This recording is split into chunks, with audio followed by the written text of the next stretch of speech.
Okay, hello, Stocer here. We're going to talk about understanding diagrams and graphs. So y'all already just did your activity with what's in this graph. Okay, so I'm going to kind of deep dive a little bit into understanding diagrams and graphs because it is huge when we're talking about especially AP biology. Chemistry, it's really important as well. But AP biology, and Miss Myers will attest to this, is a course where if you can read a diagram, you're going to pass the test. Okay, so it's really important that y'all have an understanding of how to do that. So let's just kind of do an overview here.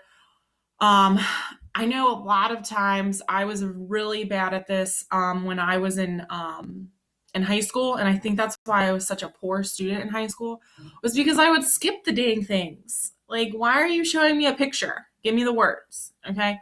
So it's really important, especially in science and really history too, is that you look at what they show you, okay? If they're putting it there, chances are it's giving you information that's useful. Okay, so do not skip over diagrams and graphs when reading. Okay, a lot of times it summarizes what the words are telling you. Okay, which is the next point. Diagrams and graphs are visual aids that summarize or illustrate a complex process. So, for example, here I have an image of an atom. Okay, so this is a diagram that illustrates what a sodium, a hydrogen, a helium, and lithium atom look like, right? Because it's one thing for me to say protons and neutrons are inside in the core and there's electrons rotating around the outside. Those are words, right? Seeing the image only helps your brain process and start to develop what that thing actually looks like. Okay, so that's why graphs and diagrams are so important. Okay, so when tackling diagrams or graphs, there's three things that you should really pay attention to.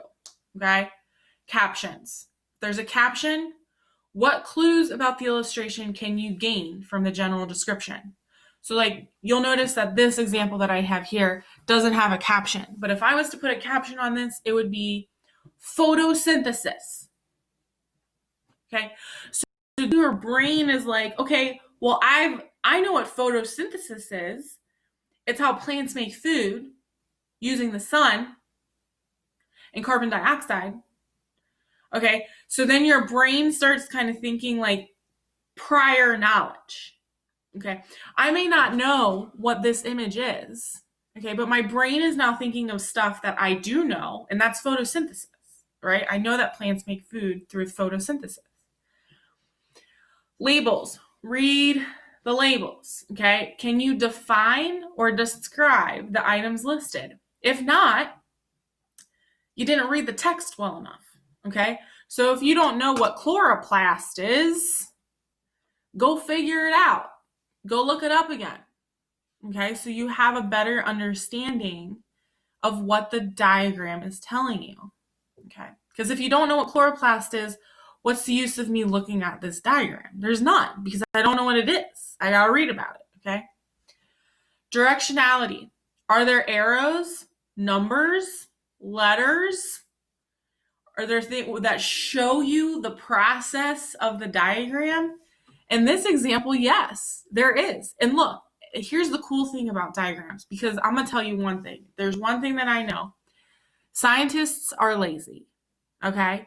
So we're going to be very explicit when we create our diagrams because we want to be able to look at the picture and be like, yep, got it, okay? So for example here, you see this light. What does that look like to you? It looks like sun to me, okay? So that's telling me that it may not be the sun, but most plants, because most plants are out in the wild and not living in people's lawns and houses, okay? But they get their light from the sun, and then it goes to this thing here, which is labeled appropriately here, okay? So that is where it's directionally showing you that the light comes in, hits that part of the plant, okay? And it doesn't really matter what other things are showing you, but it's now starting to get you to think about the process of photosynthesis. Okay, so here's the thing with pictures and graphs and tables and things like that. Don't overthink it, okay? Because it's showing you exactly the information that's there. So do you notice any trends in the data? Can you draw conclusions about relationships among items on a diagram? Things like that, okay? So really just don't overthink it. Just look at it and see if you can sort of like start to develop some thought process about it. Okay. All right, let's talk about graphs.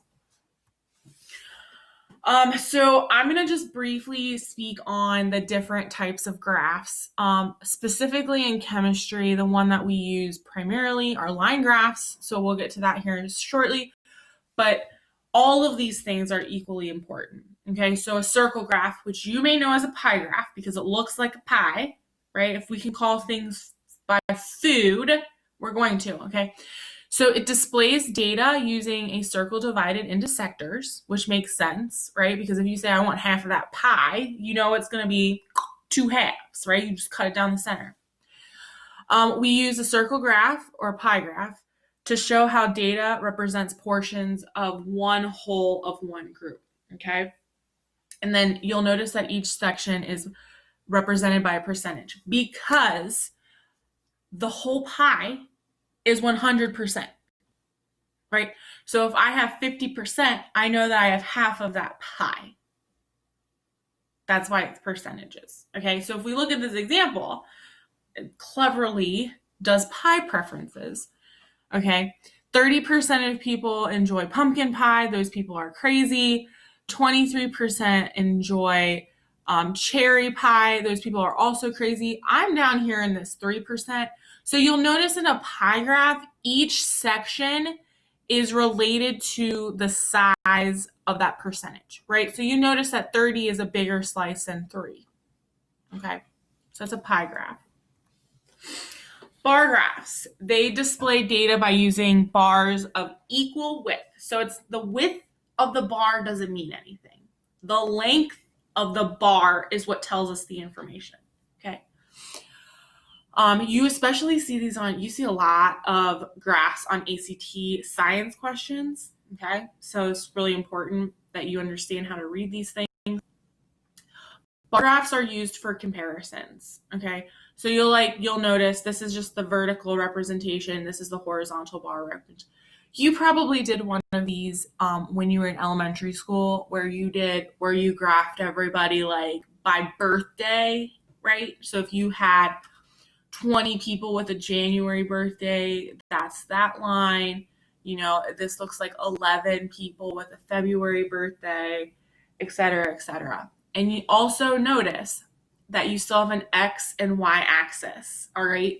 So again, this is your X axis down here and your Y axis here, okay? So it's really important to be able to say, this is what's happening here, what's happening here, okay? So you really have to pay attention to what your labels are. Labels are important.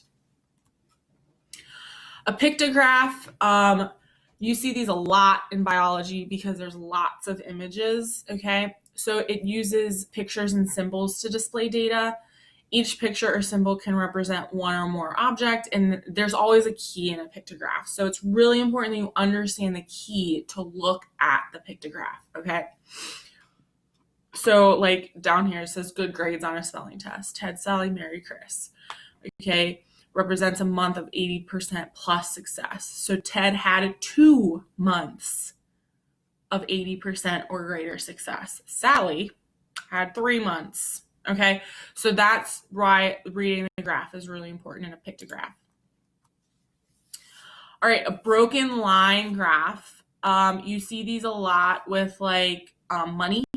Okay, so a broken line graph is a graph showing data points joined by line segments. So it shows like trends over time. So like if we look at it, because it's really important to read your axes, this says magazine sales. Okay. Days, number of magazines. So my first thing is when I look at a broken line graph is I go to the highest peak okay, because that means the most, all right? So it says here, Thursday, looks like they sell the most magazines on Thursday. Why Thursday? I don't know, but they do, okay, because they sell 50 magazines on Thursday, or they have a significant drop in sales from Thursday to Friday, because Friday it looks like they only sell about 15. Okay, so that's a broken line graph, and they're always connected, okay? Okay, continuous line graph. This is a graph in which points on the line, plotted points, they have meaning. This is always in chemistry a best fit line, where the straight line is drawn to fit the data points, but you don't connect the data points like you do in a broken line graph. This example that I'm showing you, the points are connected, but in a good best fit line, you try to get half of the points on the top of the line and half of the points on the bottom of the line. And in a continuous line graph, this is where you start hearing words like independent variable, dependent variable, okay? So in a continuous line graph, your x-axis is your independent variable, where your y-axis is your dependent variable. So the y-axis always depends on the x-axis. Okay, so if you look here at this graph, it says temperature of heated water. Okay, heating time, you control that. So that's your independent variable. You are controlling the time that you're heating water. Okay, so the y-axis you don't have control over. That's the data you're collecting. That is the dependent variable. The independent variable is the one that you're controlling. Okay, so you'll notice here, after 1 minute of heating, it's 60 degrees Celsius. Okay, so then I'm going to say, okay, let me do 2 minutes. I'm controlling that. Obviously, the temperature of the water is going to go up. So after 2 minutes, the temperature is about 70 degrees Celsius. Okay, that's a continuous line graph.